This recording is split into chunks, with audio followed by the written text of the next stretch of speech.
The night air was thick with tension as Adrian's words sliced through the silence of our living room. "I regret marrying an older woman," he spat out, his eyes devoid of the warmth I once knew. His words stung, a stark reminder of how far we drifted apart. "My name is Alara, a 36-year-old woman working for an international corporation. Life with Adrian, my husband, 3 years my junior, started as a harmonious melody. He was a charismatic leader, the kind who naturally commanded attention. I never minded his dominance. In fact, it brought a sense of balance to our relationship. Our routine was simple. I managed the household chores while Adrian took charge of our outdoor activities.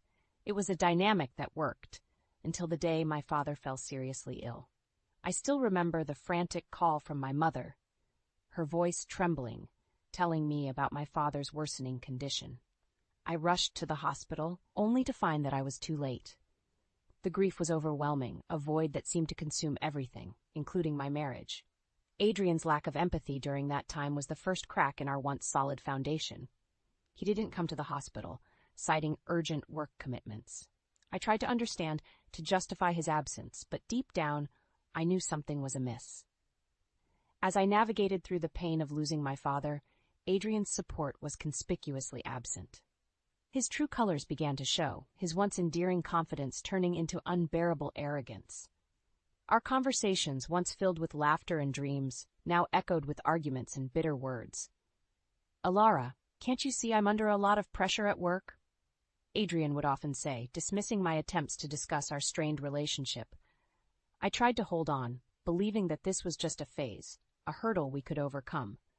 But the man I married, the man who promised to stand by me through thick and thin, was slowly fading away, replaced by a stranger who wore his face. Tonight was different, though. Tonight his words were like a cold, sharp blade, cutting through any pretense of affection or respect. His disdain was clear, his regret for our marriage palpable. "You're older, Alara. You should be grateful that someone like me chose to marry you," Adrian sneered, his voice laced with contempt. The words hit me like a physical blow, leaving me breathless.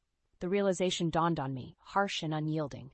The man I loved, the man I had built my life with, saw me as nothing more than a convenience, a mistake he regretted. I stood there silent, the weight of his words crushing me. But amidst the pain, a spark of something else flickered, anger, defiance, perhaps even a hint of liberation. I was more than the sum of my years, more than Adrian's condescending view of me. The night ended with Adrian storming off to our bedroom, leaving me alone with my thoughts. The silence of the house was a stark contrast to the turmoil within me. But as I sat there, a plan began to form, a path to reclaiming my life from the shadows of a love that had turned into something unrecognizable. The next morning dawned with a sense of purpose. As I prepared for the day, the resolve in my heart grew stronger. It was time to take a stand, to show Adrian that I was not the weak, older woman he thought he could belittle and discard. The stage was set, and I was ready to turn the tables. It was time for Adrian to see the true strength of the woman he had underestimated. The days following our heated argument felt like walking through a dense fog. Adrian's presence in our home turned into a constant reminder of the deepening chasm between us. His dismissive attitude, once an occasional irritation, had now become a daily occurrence. It was a Thursday evening when things escalated. I had just returned from a grueling day at work, hoping for a quiet night, but the moment I stepped in, I knew peace was a luxury I wouldn't have. "Alara, you're late again." Adrian's voice was cold, devoid of concern. "I had to attend a dinner alone because you couldn't make time." "I had an important meeting, Adrian. I told you this morning," I replied, trying to keep my voice steady. "That's your excuse for everything, isn't it?" "Your work, always your work," he retorted, his tone dripping with sarcasm. I felt a familiar surge of frustration. "What do you want me to do, Adrian? Quit my job to cater to your every whim?" His laugh was bitter. "Oh, please, you and your high-flying job. You think you're so important, don't you?" The conversation spiraled from there, each word a sharpened barb aimed to wound. Adrian's ability to twist my words left me reeling. His accusations were baseless, yet delivered with a conviction that made me question my own sanity. "Maybe I was wrong about you, Alara. Maybe you're not the woman I thought I married," he sneered. I couldn't help but laugh, a hollow sound that echoed off the walls. And who did you think you married, Adrian? A submissive wife who would bow to your every demand? He stepped closer, his eyes narrowing. Maybe I should have. At least she would have appreciated what I do for her. The audacity of his words left me speechless. The man I once saw as my partner, my equal, now stood before me as someone unrecognizable, someone who viewed our marriage as a transaction. As the night wore on, the realization sank in. This wasn't just a rough patch. This was a fundamental mismatch of values and respect. The man I married, who once looked at me with love, now gazed at me with disdain and entitlement. I lay awake that night, the echoes of our argument replaying in my mind. The more I thought, the clearer it became. I couldn't continue living this way. I needed to break free from the oppressive atmosphere that our home had become. The next morning, I woke up with a sense of clarity. It was time to start planning my escape from this toxic marriage. I needed to gather my strength, my resources, and most importantly, my dignity. As I left for work, I glanced back at the house, a place that once symbolized love and companionship. Now it stood as a monument to my misplaced trust and a relationship that had soured beyond repair. The battle lines were drawn, and I was ready to fight for my freedom. Adrian's reign of emotional tyranny was about to come to an end, and I was determined to emerge victorious. The tension in our house was like a thick fog, suffocating and relentless. Adrian's disdain had become more overt, his words more cutting. But it was on the eve of my father's first death anniversary that everything reached a boiling point. "I can't believe you expect me to attend this morbid gathering," Adrian said disdainfully as I prepared for the next day. "It's important to me, Adrian. It's about honoring my father's memory," I replied, my voice laced with a plea for understanding. "Your father, not mine. Why should I have to waste my time?" He scoffed, rolling his eyes. I felt a wave of anger surge through me. "It's not a waste of time to support your wife during a time of grief," Adrian snorted. "Oh, please. It's been a year, Alara. You need to move on. Besides, I have more important things to do." His words stung like a slap. "More important than your wife's feelings?" I shot back, my voice rising. He smirked. "Exactly. I'm glad you're finally understanding where your little family drama stands in the grand scheme of things." That was it, the final straw. My patience, worn thin by months of neglect and disrespect, finally shattered. "You're unbelievable, Adrian. You're selfish, heartless." He leaned in, his eyes cold. "That's rich coming from you, Alara. Always so wrapped up in your work, in your own world." I couldn't contain my fury. "At least I care about others, unlike you." Adrian laughed, a cruel, mocking sound. "Care? Is that what you call it? It's no wonder your father was always so disappointed in you." That lie, that unfounded accusation about my beloved father, was more than I could bear. "Get out," I hissed, my voice trembling with rage. "What?" Adrian's smirk faded, replaced by a look of surprise. "Get out of this house! I can't stand to look at you anymore!" I shouted, the words erupting from deep within me. For a moment, Adrian looked taken aback, but then his expression hardened. "Fine, if that's what you want. But remember, Alara, you're the one who's going to end up alone." With those parting words, he stormed out, slamming the door behind him. I stood there, shaking, a mix of anger, relief, and profound sadness washing over me. The house was eerily silent, the void left by Adrian's absence, both a balm and a reminder of what our marriage had become. I sank onto the couch, my thoughts a whirlwind of emotions. One thing was clear: I couldn't let Adrian get away with his behavior. It was time for him to learn that his actions had consequences. As I sat there, a plan began to form in my mind. I would not only leave Adrian, but I would also make sure he regretted the way he treated me. He thought he could demean me, abandon me in my time of need, and face no repercussions? He was sorely mistaken. I would start by securing my finances, ensuring I was in a strong position to leave. Then I would gather evidence of Adrian's emotional abuse, his neglect, and his infidelity, if my suspicions were correct. He wouldn't see it coming. He was too arrogant to ever imagine I could be a threat. But I was more than he bargained for. I was Alara, and I was done being the victim. It was time for Adrian to pay for his cruelty, and I was just the person to ensure he did. The morning of my father's death anniversary dawned, a somber reminder of the loss that still echoed in my heart. Adrian had not returned since our explosive argument, and his absence on this significant day only deepened the wound. As I dressed in black, preparing to honor my father's memory, my phone buzzed. It was Adrian, his name on the screen reigniting a flicker of anger. I answered, bracing myself.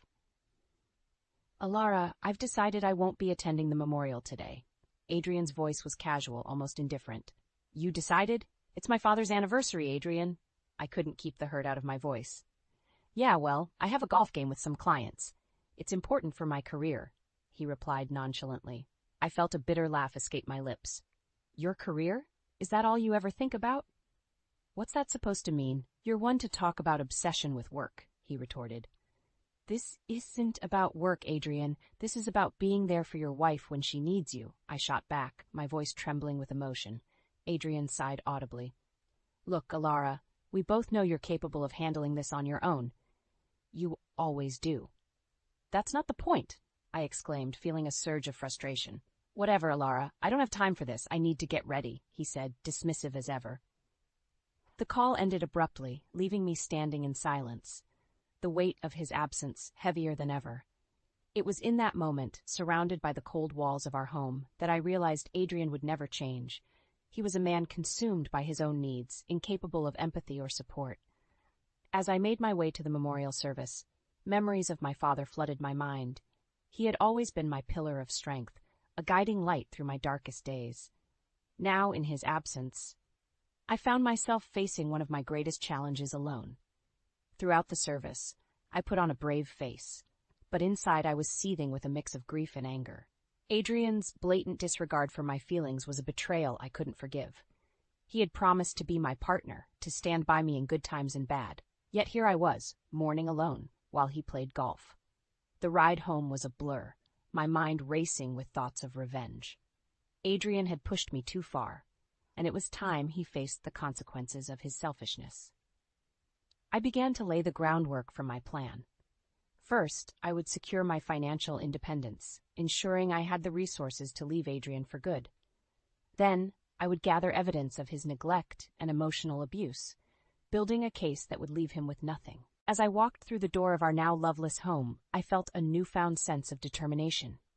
Adrian had underestimated me, mistaking my patience for weakness, but he was about to learn just how strong Alara could be. The game had changed, and I was no longer playing by his rules.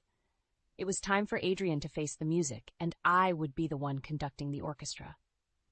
The days following the memorial were a blur of silent preparation and cold determination. I was like a chess player, meticulously planning each move. My first step was to secure my financial independence, a task I approached with a newfound sense of urgency. It was during this time that I made a discovery that would escalate my plans. I found divorce papers on Adrian's desk, already signed. His boldness in preparing for a divorce without even a discussion was a clear message of his disregard for our marriage. Staring at the papers, a mixture of shock and relief washed over me. This was the point of no return. I called Adrian, needing to confront him about this final betrayal. Adrian, I found the divorce papers. Is this how you tell me it's over? My voice was steady, masking the turmoil inside. His laughter chilled me. Oh, you found them? Saves me the trouble of bringing it up. I thought it's what you wanted, given how things have been. His casual dismissal of our marriage ignited a fire within me. You think you can just discard me like this after everything? It's not about discarding, Alara. It's about moving on. I need someone who supports my career, not someone who's always competing with me, he replied, his tone laced with arrogance. The irony of his words was almost laughable. Support your career? What about my career, Adrian? What about supporting me? Adrian scoffed. Your career.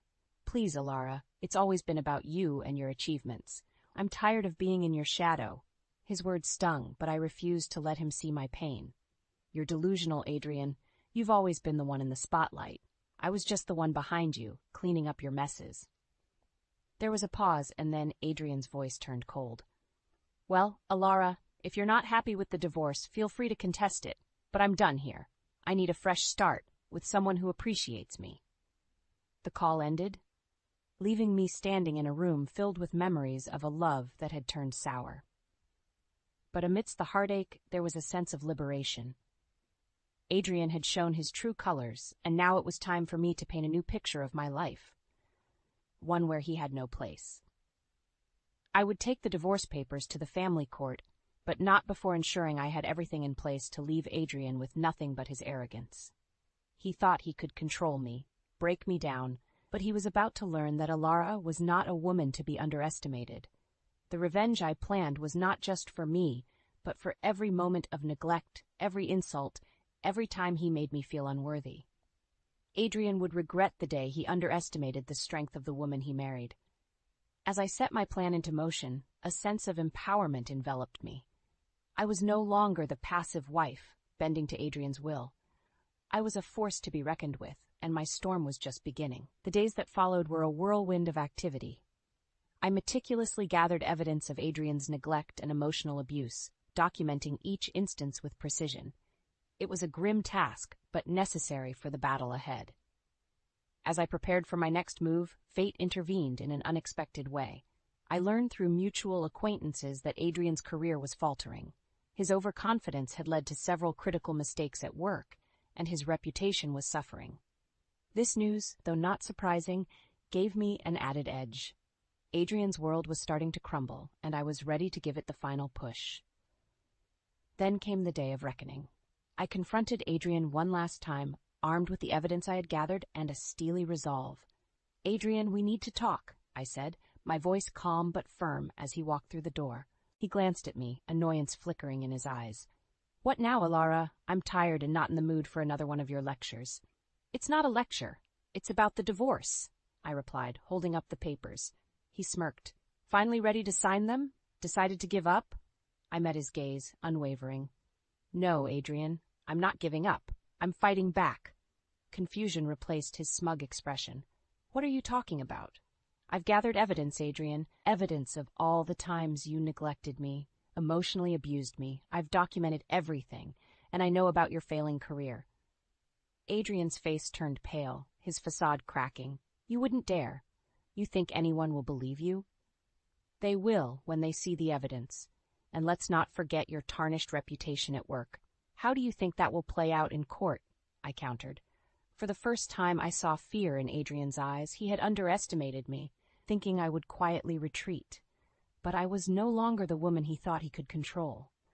"Alara, you can't do this to me. I'll lose everything," he stammered, the arrogance gone from his voice. "That's the point, Adrian. You took me for granted, treated me like I was nothing. Now, you'll see what it's like to have nothing," I said, the words tasting of sweet revenge. Adrian's defeat was evident in his slumped shoulders and defeated gaze. He had lost not just the battle, but the war. As I watched him leave, a sense of triumph mixed with sadness washed over me. This was not the life I had envisioned, but it was the one I was left with. Adrian had forced my hand, and I had played it to the best of my ability. The days that followed were filled with legal proceedings and negotiations. But with my evidence in Adrian's crumbling professional life, the advantage was mine. The divorce was finalized in my favor, leaving me with a sense of closure and a fresh start. Adrian, on the other hand, was left to face the consequences of his actions. His career continued its downward spiral, and he was left with little to his name. It was a harsh outcome, but one he had brought upon himself. As I closed this painful chapter of my life, I looked forward to the future with a sense of hope. I had emerged from the ashes of a broken marriage stronger and more determined. Adrian's betrayal had been painful, but it had also been the catalyst for my transformation. I was no longer the woman he had tried to break. I was Alara, reborn and ready to take on the world. In the aftermath of the divorce, my life took on a new rhythm, one that was entirely my own.